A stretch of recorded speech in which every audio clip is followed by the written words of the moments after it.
सिंधिया परिवार संपत्ति विवाद, 40,000 करोड़ की प्रॉपर्टी पर 15 साल से मुकदमे। ज्योतिरादित्य से राजीनामे पर सहमत राजे बुआएं। कोर्ट ने दिया 90 दिन का समय। 40,000 करोड़ की प्रॉपर्टी में कई पैलेस। सिंधिया परिवार के पास सबसे बड़ी संपत्ति 12.40 लाख वर्ग फीट में बना जयविलास पैलेस है, जिसकी कीमत 10,000 करोड़ है। इसमें 400 कमरे हैं। 1874 में बने इस पैलेस की उस समय लागत 99 लाख रुपए थी। आजादी के समय सिंधिया परिवार के पास 100 से अधिक कंपनियों में शेयर थे। ग्वालियर में जय विलास पैलेस परिसर, शिवपुरी में माधव विलास पैलेस, हैप्पी विलास और जॉर्ज कैसल जैसी संपत्तियां हैं। उज्जैन में कालियादेह पैलेस भी है।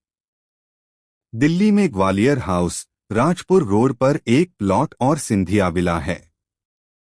पुणे में पद्म विलास पैलेस, वाराणसी में सिंधिया घाट और गोवा में विठोबा मंदिर आदि संपत्तियां हैं। ग्वालियर में 12.40 लाख वर्ग फीट में बना Jai Vilas palace.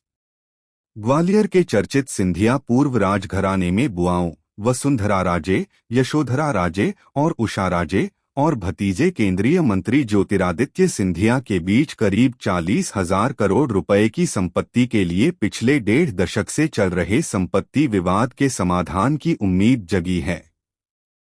Gwalior high court की एकल पीठ ने ज्योतिरादित्य और उनकी तीनों बुआओं को आपसी सहमति से विवाद सुलझाने का आदेश दिया है। अदालत ने इसके लिए 90 दिन का समय दिया है। 2010 से लंबित केस। गौरतलब है कि वर्ष 2010 में उषा राजे, वसुंधरा राजे और यशोधरा राजे ने भतीजे ज्योतिरादित्य सिंधिया के खिलाफ वाद पत्र दायर किया था। उनका कहना था कि पिता की संपत्ति में बेटियों का भी बराबर का अधिकार है, उन्हें हिस्सा दिया जाए। इस पर ज्योतिरादित्य ने भी दावा पेश किया था। दोनों मामले जिला न्यायालय में लंबित रहे। बाद में पुराने मामले के त्वरित निराकरण के निर्देश के चलते यह मामला हाई कोर्ट पहुंचा और 2017 से सिविल रिवीजन लंबित थी। दावे में 28 पक्षकार। संपत्ति विवाद के दावे में कुल 28 पक्षकार बनाए गए हैं। इनमें सिंधिया परिवार के 13 ट्रस्ट शामिल हैं, क्योंकि इन ट्रस्टों के नाम करोड़ों की संपत्तियां दर्ज हैं। इनमें Scindia potteries and services, Krishnaram and Baldev investment company और जयविलास ट्रस्ट प्रमुख हैं। इसके अलावा ज्योतिरादित्य सिंधिया, माधवी राजे सिंधिया, प्रियदर्शनी राजे सिंधिया और चित्रांगदा राजे को भी पक्षकार बनाया गया है।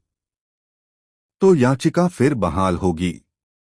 दरअसल 2010 से बुआ भतीजे में चल रहे अदालती विवाद में गत मंगलवार को हुई सुनवाई में तीनों बुआओं के अधिवक्ताओं ने सहमति से विवाद खत्म करने की अर्जी लगाई और सिविल रिवीजन वापस ले ली। हाई कोर्ट ने कहा कि दोनों पक्षों को समझौते के लिए पर्याप्त समय व कानूनी सुविधा दी है। दोनों पक्षों को 3 माह यानी 90 दिनों में समझौते की औपचारिक कार्यवाही पूरी करनी होगी। तय समय में समझौता नहीं हुआ तो याचिका फिर से बहाल कर दी जाएगी।